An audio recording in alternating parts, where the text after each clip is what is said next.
So, what are the tenets of the warrior mindset? What words can we use to describe the modern warrior? Here are just a few: courageous, self-disciplined, principled, strong-willed, kind, growth-oriented, self-sufficiency, protective, self-sacrificing, calm, responsible, motivational, inspiring, charismatic, noble, powerful, modest, though not necessarily humble. These are just some of the traits that a true warrior should strive for. These are some of the things we will be looking to cultivate and better understand throughout this book. Another great description of a warrior comes from an unlikely source, the Disney film Mulan. These quotes are from the song, "I'll make a man out of you," but in fact they can apply equally to a woman. Oh, and in case you don't want to learn lessons on chivalry from a Disney film, consider the fact that Jackie Chan sang the Chinese version of the song. He's one of life's true warriors, so perhaps that gives it just a little more weight. Tranquil as a forest but on fire within. Once you find your center, you are sure to win. We must be swift as a coursing river, with all the force of a great typhoon, with all the strength of a raging fire, mysterious as the dark side of the moon, still and calm on the outside then, but with great power and strength on the inside. Not driven by impulse or whim, but by greater purpose. Never bending to the will of others and never giving up when the going gets tough. That is the warrior spirit. Times you were not a warrior, you probably don't live on the battlefield, and you probably hopefully will never need to see combat, although this book will ensure that you are ready in case you ever do. But there are plenty of ways that the warrior mindset will apply in your day-to-day life as well, and plenty of opportunities to demonstrate what it takes to be a warrior. Perhaps the easiest way to consider this is to look at all those times that you weren't a warrior in your life. These are the times when your fear, your anger, or your lack of motivation and willpower got the better of you. Consider this: you wake up in the morning and realize your favorite shirt is torn. You spend the rest of the day angry with everyone, sulking and not focusing on your work. This very small inconvenience has ruined your ability to stay productive, and it has made other people feel bad.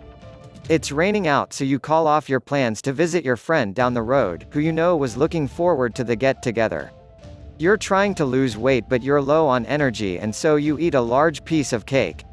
A friend faints at a party, and instead of staying calm and following a correct protocol to make sure they're okay, you instead get in a flap, scream at everyone and make matters worse.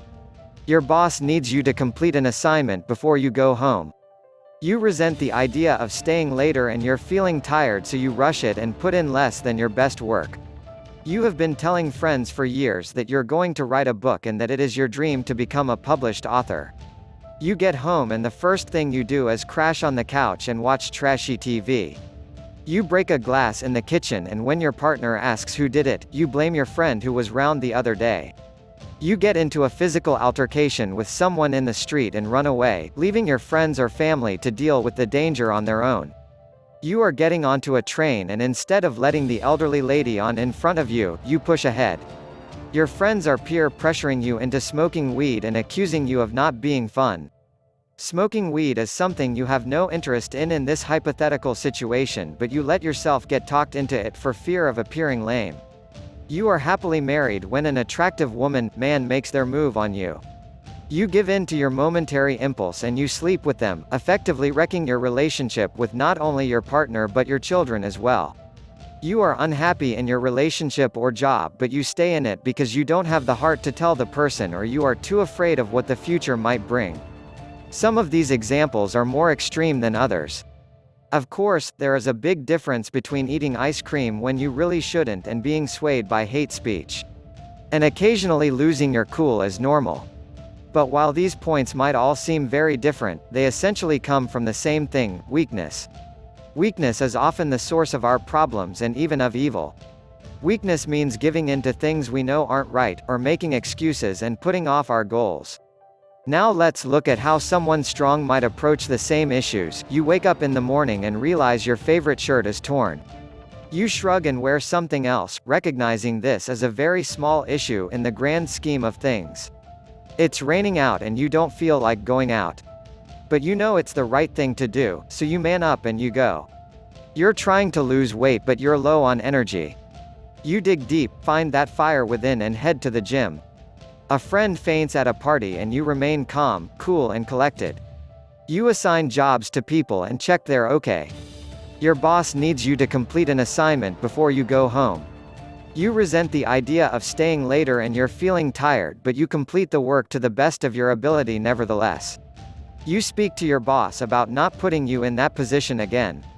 You have been telling friends for years that you're going to write a book and that it is your dream to become a published author.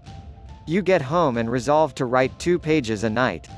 You break a glass in the kitchen, and when your partner asks who did it, you own up and face the consequences.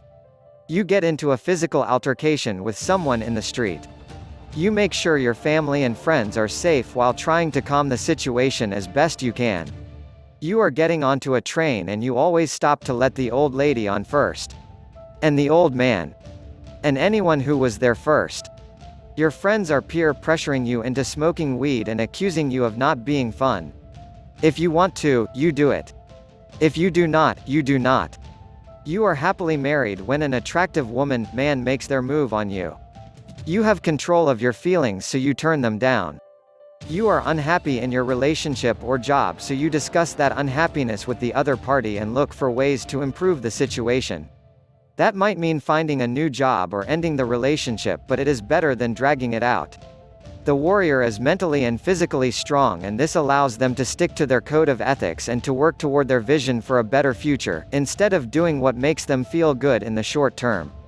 Ultimately, this leads to much greater happiness, much greater peace, and much greater pride. And not just for you, but for all those around you. Welcome to the channel Motivation TV. Do not forget to like and subscribe to the channel to receive all new